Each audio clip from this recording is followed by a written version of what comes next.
Subscribe कीजिए हमारे channel को और बेल आइकॉन को दबाइए हमारी लेटेस्ट वीडियो सबसे पहले देखने के लिए। गुड मॉर्निंग साथियों, आप सभी का स्वागत है दिशा कंपटीशन क्लासेस में। एक बार फिर से आप लोगों को हमने आयतन में, या ये कह लें कि हम मेंसुरेशन में आपको क्षेत्रफल के बारे में पिछले वीडियो में सारे क्वेश्चन करा चुके हैं।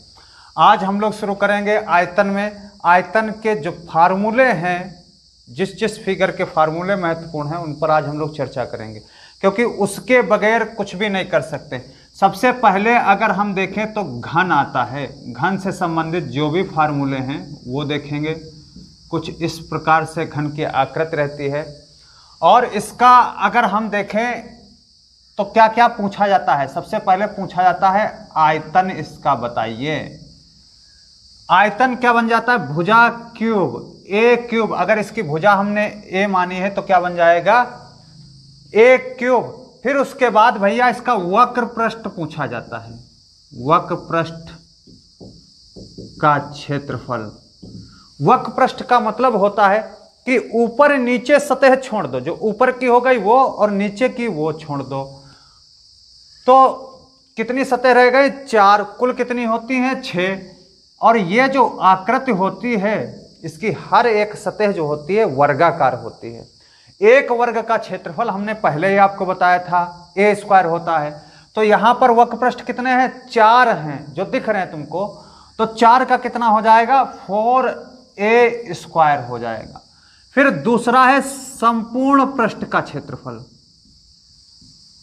संपूर्ण पृष्ठ का क्षेत्रफल तो 1 का है ए स्क्वायर, संपूर्ण कितने हैं? 6 हैं, तो 6a स्क्वायर। कितना आसान है देखो।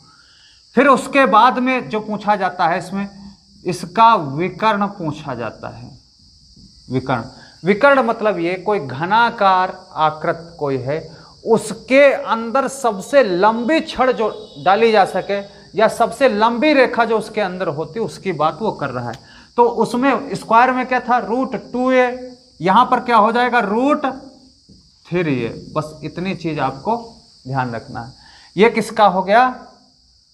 ये हो गए घन से संबंधित जितने भी फार्मूले हैं वो हो गए। इसके बाद अगर हम देखें तो घनाभ। घनाभ इधर बताना भैया कहां तक जा रहा है, देख रहे हैं।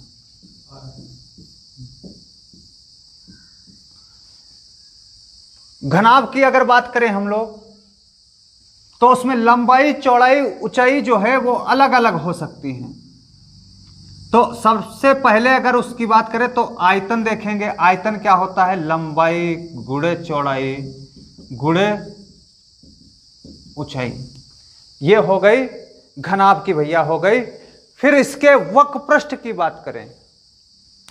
वक्र पृष्ठ, अच्छा आप लोगों को याद है वक्र पृष्ठ में आयत का वक्र पृष्ठ क्या होता था? 2l + b होता था। और इसका वक्र पृष्ठ का क्षेत्रफल है भैया, क्षेत्रफल, ये चीज ध्यान रखना, जितना भी आया ये सब क्षेत्रफल की बात वो कर रहा है। बस इसमें गुणे h कर देना है, क्योंकि इसमें क्या है? ऊंचाई भी शामिल है। माफ करिएगा, ऊंचाई भी इसमें शामिल है। ठीक। फिर इसका संपूर्ण पृष्ठ का क्षेत्रफल पूछेगा। क्या पूछेगा? संपूर्ण पृष्ठ का क्षेत्रफल। इसमें क्या होगा? बाहर लिखेंगे 2, बाहर लिखेंगे 2, अंदर हो गया LB + BH + HL। ये हो गया 2 लंबाई 2 चौड़ाई, फिर 2 लंबाई 2 चौड़ाई, इस तरीके से टोटल हो जाएगा। ये संपूर्ण क्या हो जाएगा? पृष्ठ का क्षेत्रफल हो जाए। फिर इसमें सबसे लंबी भुजा कौन सी, मतलब इसका विकर्ण जो है वो पूछा जा रहा है। क्या होगा? तो विकर्ण बराबर हो जाएगा √L² + B² + H²। ये आपको घनाभ के हो गए सारे फार्मूला, या चारों फार्मूला आपको याद रखना है, घनाभ से संबंधित हैं। ठीक। उसके बाद अगर हम आकृति की बात करेंगे तो बेलन, जिसको सिलेंडर कहते हैं, ये क्यूब हो गया, क्यूबाइड हो गया। अब बात करेंगे तो सिलेंडर की बात करेंगे, बेलन की बात करेंगे। ठीक। बेलन।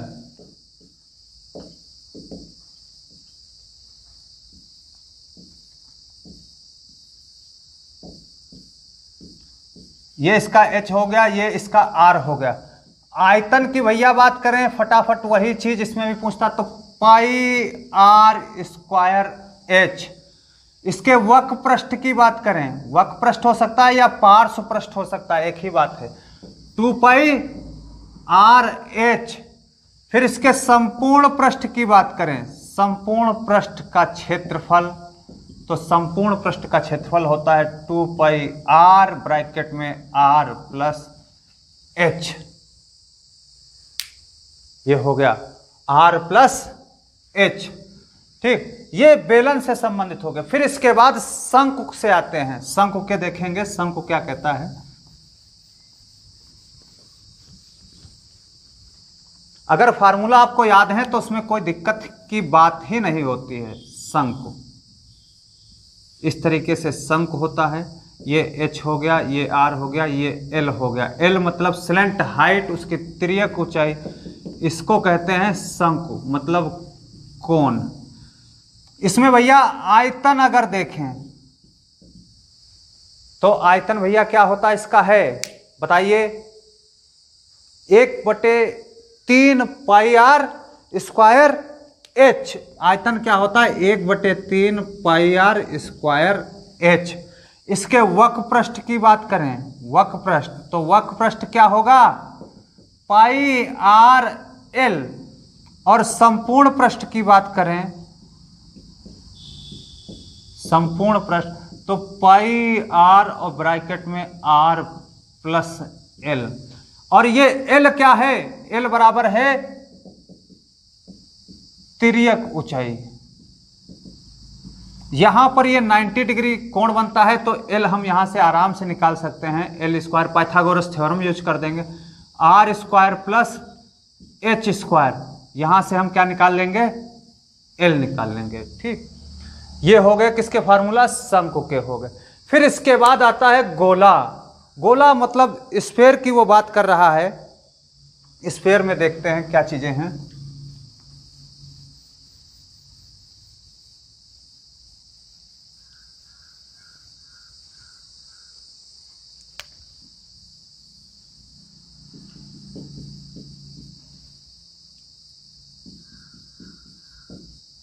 गोला, सबसे पहले इसका आयतन, भैया आप लोग इनको नोट भी करते रहिएगा।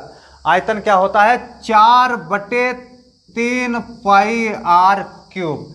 इसकी कोई ना कोई त्रिज्या होगी, तो आयतन क्या हो गया, 4/3 पाई r क्यूब हो गया। फिर इसका वक्र पृष्ठ बात करें, 4 पाई r स्क्वायर, मतलब 4 वृत्तों से मिल करके ये बन जाता है गोला, तो 4 पाई r स्क्वायर पूरा इसका वक्र पृष्ठ हो गया। फिर संपूर्ण पृष्ठ की बात करें, ये भी सेम रहेगा, 4 पाई r स्क्वायर, दोनों में ये फार्मूला सेम रहता है। ठीक, ये चीज आपको ध्यान रखना है, इसके वक्र पृष्ठ जो है ये सेम दोनों का रहता है। ठीक, चाहे वक्र पृष्ठ हो चाहे संपूर्ण पृष्ठ हो। फिर इसके बाद में हम लोग आ जाते हैं अर्धगोला। अर्धगोला,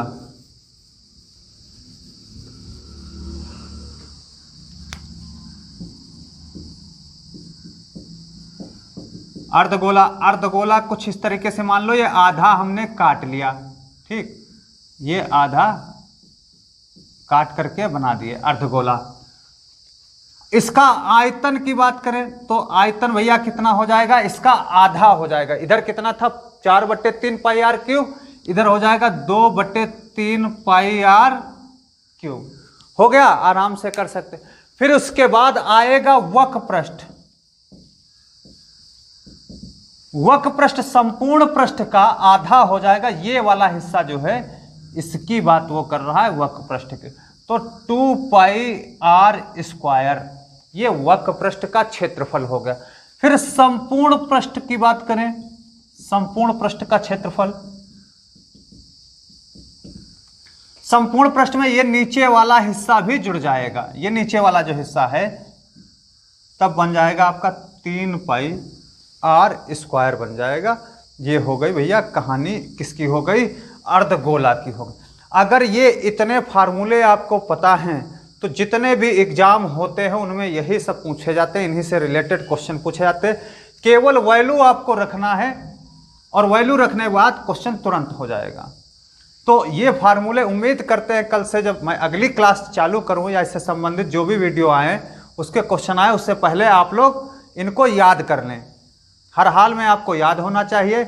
इनको एक कॉपी पर लिख लेना भैया, और ज़्यादा से ज़्यादा आप लोग मेहनत करिएगा।